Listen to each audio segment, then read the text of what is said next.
नमस्कार, मी संकेत आवटे. सध्या मार्केट जोरदार क्रॅश होत आहे. याचं रिझन काय आहे? कशाप्रकारे आपण आपल्या पोर्टफोलिओला स्टेबल ठेवू शकतो? जर मी गुंतवणूक केलेली आहे आणि ती गुंतवणूक आता खाली येताना मला पाहायला मिळते.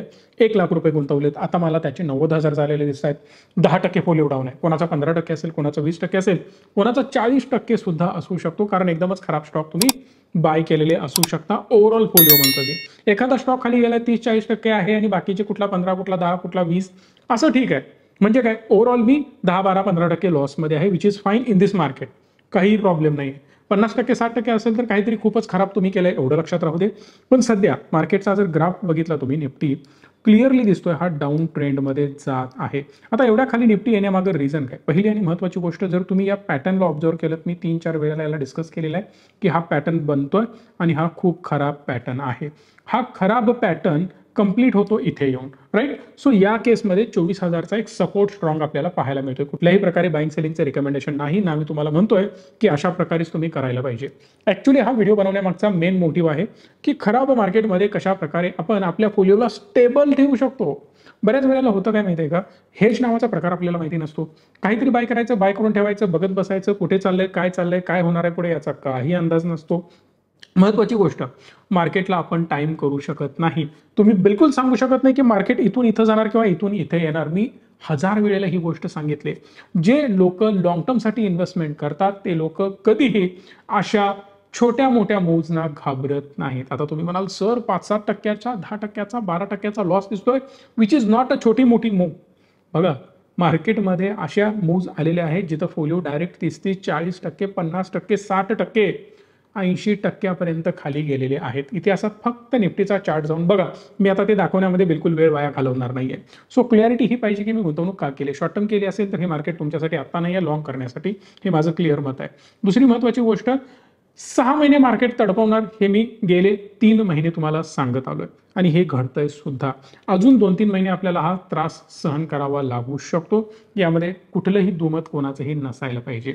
अशा मार्केटमध्ये आपण एकच करू शकतो, जेव्हा जेव्हा मार्केट डीपला मिळतं. आता मार्केट डीपला मिळतं म्हणण्यापेक्षा स्टॉक जेव्हा जेव्हा आपल्याला चांगल्या लेवलला मिळतात तेव्हा तेव्हा त्या स्टॉकमध्ये ॲडिशन करणं गरजेचं आहे. आता फॉर एक्झाम्पल मी तुम्हाला सांगतो, एक्झाम्पल म्हणून सांगतो, रिकमेंडेशन नाही. टाटा मोटर खूप आधी खाली आली होता, पण त्याच्या कंपॅरिझनमध्ये जर तुम्ही महिंद्रा अँड महिंद्राला कम्पेअर केलं तर तो आत्ता खाली येतोय. म्हणजे टाटा मोटरमध्ये अपॉर्च्युनिटी ऑलरेडी आलेली होती, पण महिंद्रामध्ये आत्ता अपॉर्च्युनिटी क्रिएट होते. आता जेव्हा तुम्हाला त्याचा बॉटम आला असं वाटेल किंवा एक कन्सिडरेबल फॉल त्याच्यामध्ये आला असं जेव्हा तुम्हाला वाटेल ना, त्यावेळी मी त्यामध्ये क्वांटिटी ऍड करू शकतो, जर असेल तर तुमच्याकडे. हा रिकमेंडेशन नाही, नवीन जाऊन तो बाय करा असं मला बिलकुल म्हणायचं नाही. फक्त एक एक्झाम्पल म्हणून मी तुम्हाला सांगतोय.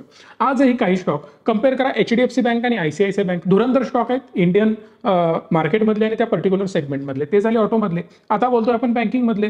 HDFC बँक तुम्हाला माहितीच आहे काय अवस्था आहे. ICICI बँक आज ग्रीन कॅन्डल बनवतोय, म्हणजे दोन्हीमध्ये ह्यूज डिफरन्स आहे. सो एखादा इंडेक्स, एखादा स्टॉक पडतोय म्हणून मी माझ्या ओव्हरऑल फोलिओमध्ये ही ऍक्शन घेणार, ही चुकीची गोष्ट आहे. इथपर्यंत कन्सेप्ट क्लिअर झाल्या. आता या कन्सेप्टला थोडंसं पुढे घेऊन जायचं असेल तर मी एक काम करणार. जर माझा फोलिओ खाली येत असेल तर मला 100% तिथं काहीतरी ऍक्शन घ्यावी लागणार. ऍक्शन म्हणजे काय, तर त्या माझ्या लॉसला प्रोटेक्ट करण्यासाठी मला काहीतरी करावं लागेल. फॉर एक्झाम्पल मी तुम्हाला सांगतोय की जर समजा माझा लॉस होणार असेल, का लॉस होणार आहे, तर मी बाय केलं, मार्केट वर जाणार म्हणून मी मार्केटवर बुलिश आहे, पण मार्केट वर न जाता मार्केट खाली येतं. या केसमध्ये मला होणार आहे लॉस. मग वर जाईल तर प्रॉफिट होणार, म्हणजेच मी बाय करून ठेवलंय. जर मार्केट खाली येणार असेल तर मला सेल करायला पाहिजे. पण आता तुम्ही म्हणाल सर बाय करता येतं, सेल कसं करणार? जर तो स्टॉक मी सेल केला क्वांटिटी झिरो होणार. तर हा झाला इन्व्हेस्टमेंटचा पार्ट. इन्व्हेस्टमेंटला इन्शुरन्सनी हेज करायचं असतं. उदाहरण आपल्या पर्सनल लाईफचं देतो आणि या लाईफचं उदाहरण देतो. याचं कारण मी तुम्हाला सांगतो की तुम्ही पुढे जाऊन मला हा प्रश्न विचारणार आहे, सर याचे पैसे काय करायचे? सांगतोय त्याचे उत्तर. समजा मी टर्म इन्शुरन्स करतोय. टर्म इन्शुरन्ससाठी अप्रॉक्सिमेटली समजा एक मी 20,000 रुपये पर इयर भरतोय, 25,000 रुपये भरतोय, 1 कोटी रुपयांचा मला कव्हर मिळतोय. जर समजा एखाद्या व्यक्तीचं काही बरं वाईट झालं तर डेफिनेटली त्याला 1 कोटी रुपये मिळणार आहेत. इथंपर्यंत कन्सेप्ट क्लिअर आहे. म्हणजे एखादा व्यक्ती 30 वर्षांसाठी जगतोय समजा, पुढे आता 40 वय आहे, 50, 60 आणि 70, अजून 10 पकडू, 80, 40 वर्ष तो 20,000 भरत जातोय. आता 40 वर्ष 20,000 भरणं म्हणजे अप्रॉक्सिमेटली 8-1 लाख रुपये होतील. पण ह्या 8 लाखामध्ये 1 कोटीचा कव्हर मिळतोय मला. इथपर्यंत कळालं? जर काही बरं वाईट झालं तर पैसे मिळणार 1 कोटी रुपये 8 लाखाच्या बदल्यात। जर समजा काही झालंच नाही तर आता तुम्ही म्हणाल 8 लाख रुपये बुडले, मग तुम्हाला 1 कोटी रुपये हवे आहेत का? कोणालाही नको असतात, पण आपल्याला आपल्या लाईफ सिक्युअर बनवायची असते। हेल्थ इन्शुरन्स घेतो आजारी पडतोय म्हणून, पण आजारी पडलोच नाही तर अरे कशाला वाईट विचार पाहिजे, जाऊ देत ना, ते पैसे बुडावेच हीच आपली अपेक्षा असायला पाहिजे। का असायला पाहिजे? आपली तब्येत, आपण हेल्दी राहू। सिंपल इथं पण तेच आहे। जर मला मार्केट खाली येताना दिसतंय, मला काही निगेटिव्हिटी दिसते, मी एक्झाम्पल म्हणून सांगतोय बरं का, तर ज्या लोकांना मार्केट इथून खाली येईल असं वाटतं त्या लोकांसाठीच फक्त मी एक कन्सेप्ट समजावून सांगतोय। समजा आता सध्या मार्केट कुठं आहे, तर अप्रॉक्सिमेटली या लेवलला आहे। ही लेवल म्हणजे 24,472 बी स्पेसिफिक या रेटला मार्केट ट्रेड करत आहे। मी फक्त निफ्टीबद्दल बोलतोय, मी कुठल्याही स्टॉकबद्दल बोलत नाही। आता मला वाटतं मार्केट खाली येणार आहे, या केसमध्ये कुठं जाऊ शकतं? तुमच्यापैकी काही जण म्हणतील इथं, इथं कमेंट करून सांगा बरं का, तुम्हाला मार्केट कुठंपर्यंत जाईल असं वाटतं? काही लोकांना वाटतं इथं, काही लोकांना वाटेल इथं, काही लोकांना इथं। इथं प्रत्येकाचे आकडे वेगवेगळे असणार आहेत आणि ते वेगळे आहेत, विचार वेगळे आहेत, कन्सेप्ट प्रत्येकाचे वेगळे आहेत, म्हणूनच मार्केट अप अँड डाऊन होतं।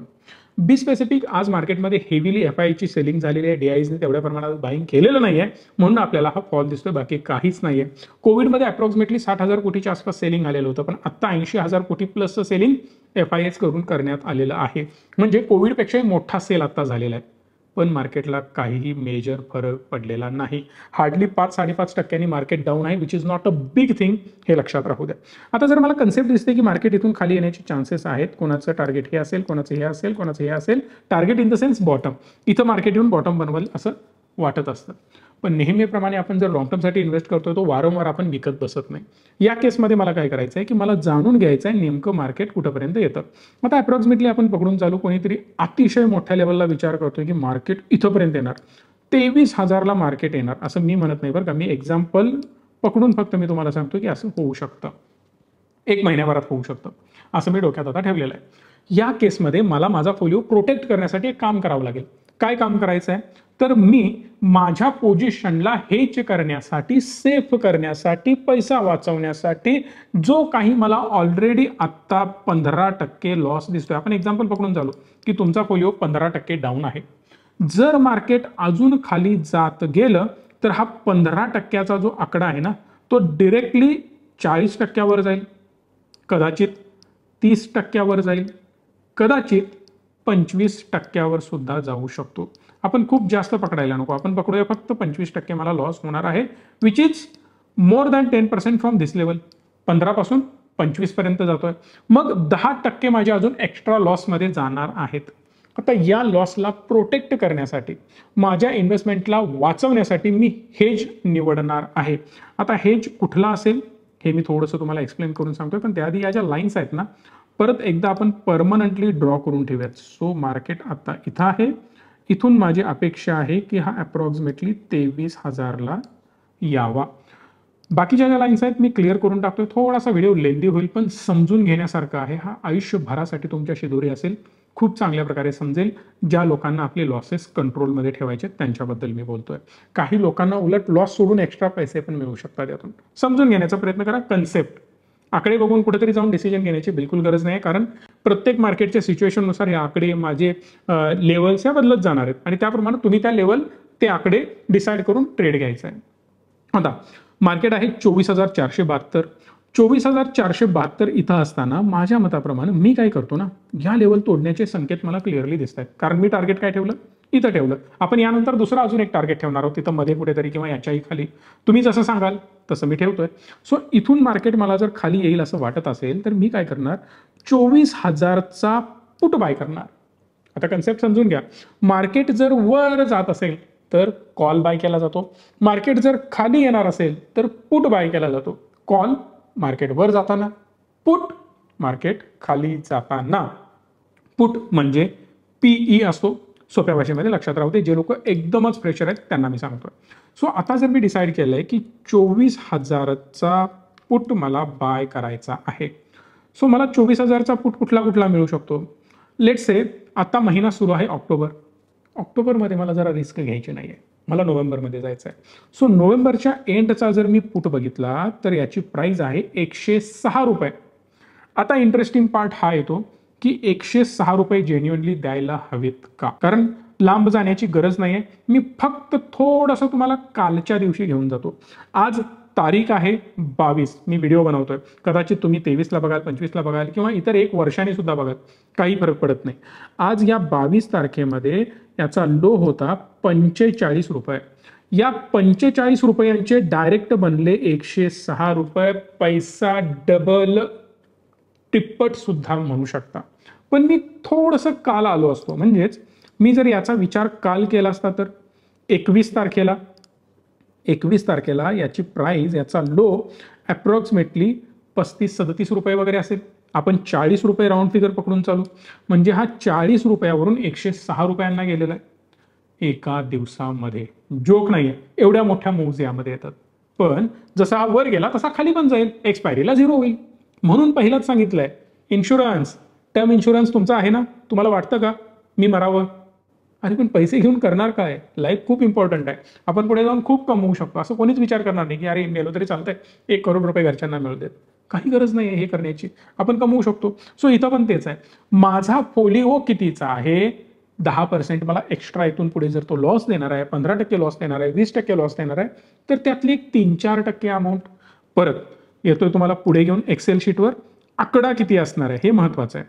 सो लेट्स से माझी जी इन्व्हेस्टमेंट आहे ती कदाचित 10 लाखाची असेल. 1, 2, 3, 4, 5 या 5 शून्य मी यावर दिल्या. आणि जेव्हा मी यावर 5 शून्य देतोय ना, सो 10 लाख ही माझी अमाऊंट इथं कंप्लीट झाली. आता या 10 लाखाच्या अमाऊंटला मला म्हणायचं आहे, हेच जो मला करायचा आहे तो फक्त मी एक 5%चीच करणार आहे रिस्क, त्याच्यावर घेणार नाही. आता मजेदार गोष्ट बघा, माझा ऑलरेडी फोलिओ 15%नी लॉसमध्ये आहे. जे आपण मगाशीच कन्सिडर केलेलं होतं की माझा फोलिओ 15%नी लॉसमध्ये आहे. जर माझा फोलिओ 15%नी लॉसमध्ये आहे तर मी किती अमाऊंट लॉस घेतलेली आहे? तर अप्रॉक्सिमेटली एवढी पर्सेंटेज. फॉर्म्युला सहित सगळ्या गोष्टी मी तुम्हाला दाखवतोय. म्हणजे 10 लाखावरून मी आत्ता 1.5 लाख रुपये इथं लिहितोय मी लॉसमध्ये आहे.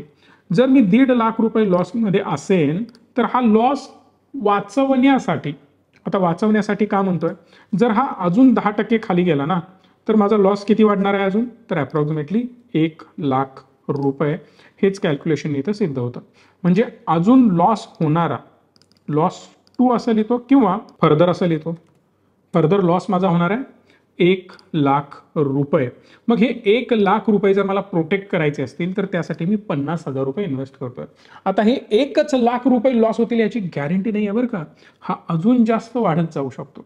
की पहिली कन्सेप्ट 1.5 होईल, 2 होईल, 3 लाख, 4 लाख सुद्धा लॉस होऊ शकतो. जेवढं मार्केट आदळेल ना तेवढा माझा लॉस होणार आहे. पहिली कन्सेप्ट क्लिअर झाली. आता मी इन्शुरन्स बाय करतोय, मग 50,000चा करा, 25,000चा करा. इथं 5%च्या ऐवजी लेट्स से की मी 4% इथं लॉस बुक करणार आहे. जर मी 4% लॉस बुक करणार म्हणण्यापेक्षा हे जे घेणार आहे, जरी लॉस झाला तर होऊ दे. काही लोक म्हणतील मी 3% घेणार आहे, तुम्ही 3% घ्या, काहीही प्रॉब्लेम नाही. आपण डिसाईड केलं 10 लाखासाठी मी 5% म्हणजेच 50,000 रुपयांचा हेज बाय करणार आहे. आता दुसरा प्रश्न, हेज कसा बाय करायचा? चलो मी इथं आलो. इथं मी ठरवलं 50,000 रुपये इन्व्हेस्ट करणार आहे इन धिस पुट. आता नोव्हेंबरचा जर मी पुट घेतलेला आहे ज्याची प्राइस आता 106 रुपये आहे, यामध्ये जर मला 50,000 रुपये इन्व्हेस्ट करायचे असतील तर मला 475 क्वांटिटी किंवा 19 लॉट मला बाय करावे लागतील. आपण क्वांटिटीवरच बोलू. 475 क्वांटिटी मला इथं मिळणार आहेत 106 रुपयांनी. आता मी परत इथं येतोय. 475 क्वांटिटी 106 रुपयांनी. आता या झाल्या क्वांटिटी, ही झाली आता त्याची सध्याची प्राइस. सो ओव्हरऑल माझी जी गुंतवणूक आहे ती होणार आहे अप्रॉक्सिमेटली 50,300 रुपयांची. एवढी जर मी यामध्ये इन्व्हेस्टमेंट करत असेल तर कदाचित ती लॉसमध्ये पण जाऊ शकते किंवा प्रॉफिटमध्ये सुद्धा जाऊ शकते. आता मला अजून थोडंसं याला ड्रिल डाऊन करायचं आहे. कसं करेन मी? तर सिम्पल वेनी. इथं मी जर याला बाय केलं तर काय होऊ शकतं याचा अंदाज आपण घेऊयात. मी काय केलं होतं? पुट बाय केलेला होता. मी येतो सेन्सिबलवर, आता एक्झाम्पल म्हणून दाखवतोय बरं का, कुठल्याही प्रकारे प्रमोशन नाही. इथं मी निफ्टीच घेणार आहे, पण याची एक्सपायरी मला चेंज करायची आहे 7 नोव्हेंबर, राईट. कारण मला 22 तारीख आज आहे, मला एक 8 दिवस 10 दिवसांचीच रिस्क घ्यायची आहे. कोणाला अजून पुढे जायचं असेल पुढे जाऊ शकता, डिसेंबरची सुद्धा एक्सपायरी घेऊ शकता जर तुमचा थोडासा लांबचा व्ह्यू असेल तर. इथं मी येतोय आणि 24,000चा पुट बाय करतो. या बाजूला तुम्हाला पुट दिसत आहेत. एक्झॅक्टली मी इथं बायवर क्लिक केलं ना, 106 रुपये प्राइस इथं सुरू आहे. हा आकडा तुम्ही बघू शकता, 106.45. आता मला इथं बाय करायचे आहेत किती लॉट, तर अप्रॉक्सिमेटली 19 लॉट. जर 19 लॉट्स मी इथं बाय करतोय तर इथं बघा मॅक्सिमम लॉस 50,464. किती रुपये इन्व्हेस्ट केले मी, 50,464. काय होऊ शकतं एक्सपायरीपर्यंत, मार्केट खाली न येता वर जाऊ शकतं. जेव्हा मार्केट खाली न येता वर जाईल तेव्हा माझा होणार आहे लॉस, आणि हा जो लॉस असेल तो असेल 50,000 रुपयांचा. पण मजेदार गोष्ट सांगतो, जर मार्केट आहे असा हाय ब्रेक करण्याच्या डायरेक्शनने गेलं तर जो माझा 1.5 लाख रुपये आता लॉस होतोय ना, तो तर गायब होईल, आणि प्लस मला वरून 1-2 लाख 3 लाख 4 लाख मिळतील. म्हणजे काय, 50,000च्या ऐवजी माझे 1.5 लाख वाचले आणि प्लस वरनं मला 1.5-2 लाख मिळाले, म्हणजे मी 3-4 लाख रुपये वाचवलेले आहेत. हे सिंपल लॉजिक तुम्हाला कळालं. लॉसच्या लॉस वाचला प्लस प्रॉफिटाने आलं, यासाठी मी रिस्क घेतली 50,000ची. 50,000च्या बदल्यात आता तुमचा फोलिओ जर 1 लाखाचा असेल, 70,000 60,000 20,000चा, तर त्यासाठी एवढी मोठी रिस्क कधीच नाही घ्यायची. तिथं तुम्ही कुठे जाणार, अप्रॉक्सिमेटली 10,000 5,000 3,000ची तुम्ही पुट पोझिशन बाय करणार वेन यू थिंक की मार्केट आता पडतंय. मग त्यावेळची कंडिशन, त्यावेळच्या स्ट्राईक प्राइजेस सगळ्या गोष्टी वेगवेगळ्या असतील. सो आता मी 50,000ची रिस्क इथं घेणार आहे. मॅक्सिमम प्रॉफिट किती देईल मला, अनलिमिटेड देईल, याला काही लिमिटच नसणार आहे. म्हणजे मार्केट कुठं जाईल तिथंपर्यंत माझे पैसे वाढत जाणार आहेत. आता मजेदार गोष्ट बघूया, याचा पे ऑफ चार्ट कसा दिसतो. पे ऑफ चार्ट म्हणजे काय, तर हे जे खाली तुम्हाला असं काहीतरी चित्र दिसतंय ह्याला म्हणतात पे ऑफ चार्ट. बघा, जर इथं 24,500 वरून मार्केट वर गेलं वाढलं तर मला होणार आहे लॉस, पण जर मार्केट खाली आलं तर मला होत जाणार आहे प्रॉफिट. 1 लाख 2 लाख 3 लाख 4 लाख 5 लाख असं प्रॉफिट होऊ शकतं शार्प फॉल आला तर. म्हणजे माझे संभाव्य लॉसेस जे होणार आहे ते वाचतील. आता मी घेऊन येतोय मार्केटला खाली, किंवा तुम्हाला दाखवतो पहिला मार्केट वर जाताना काय होतं. जसं मार्केट वर जाईल तसं माझे लॉसेस इथं दिसतात, 29,000 लॉस. परत मी पुढे गेलो, इथं बघा 39,000 लॉस, 77% माझा लॉस होणार आहे जेव्हा मार्केट जाईल 25,000ला. तेव्हा आपण 24,000चा पुट बाय केलाय. जर समजा मार्केट माझ्याच डायरेक्शनने जात आहे आणि अप्रॉक्सिमेटली 24,300ला पोहोचलं, मला 15,000 प्रॉफिट आहे. मार्केट गेलं 24,000च्या एक्झॅक्ट जवळ, किंवा आपण म्हणू शकतो 23,980, त्याला बरोबर मी 24 करून टाकतो म्हणजे अजून चांगली क्लॅरिटी येईल. 69,000 रुपये प्रॉफिट, म्हणजे 137% मला नेट प्रॉफिट यामध्ये मिळणार आहे. आता मजेदार गोष्ट मी तुम्हाला सांगतो, परत मी घेऊन जातो एक्सेल शीटवर, where you will get to know की माझा लॉस किती होणार आहे. आता बघा, मार्केट आहे कुठे, 24,500च्या आसपास. ते जर 24,000ला आलं ना तर 500 पॉईंटचा तुमचा लॉस होणार आहे. मग 500 पॉईंट हे 24,000च्या किती पर्सेंट होता तो, अप्रॉक्सिमेटली 2%. 3% पकडा ना. जर माझा लॉस 3% होणार आहे तर 30,000 रुपये लॉस होणार आहे. मार्केट 3% खाली आलं तर चला, माझं पनवती आहे हो स्टॉक सिलेक्शन. 3%च्या ऐवजी 6% होईल. याच्यापेक्षा जास्त तर होणार नाही, कारण मार्केटच 3%नी खाली आलंय. तुमचा फोलिओ त्याच्यापेक्षा डबल खाली येईल. समजा आता मार्केट जर 5%नी खाली आलं असेल, आपण जसं पकडलं ना, तुमचा फोलिओ 10% खाली आला असेल. याच्यापेक्षा वर्स्ट काय होणार आहे. बरं, त्याच्यापेक्षा वर्स्ट होत असेल तर तुमचं सिलेक्शन खूपच खराब आहे बरं का, एवढं लक्षात राहू दे. मग या केसमध्ये माझे 60,000 जाणार आहेत, पण आपण इथं बघितलं की 70,000चं प्रॉफिट होतं. चार्जेस बिर्जेस सोडून द्या, लॉस रिकवर झाला. या सिंपल लॉजिकवर आपण काम करायचं आहे. आता याच्या अपोजिट तुम्ही म्हणाल की मार्केट, मला वाटत नाही की 23,000ला थांबेल, मला तर वाटतं मार्केट चांगलंच खाली जाणार.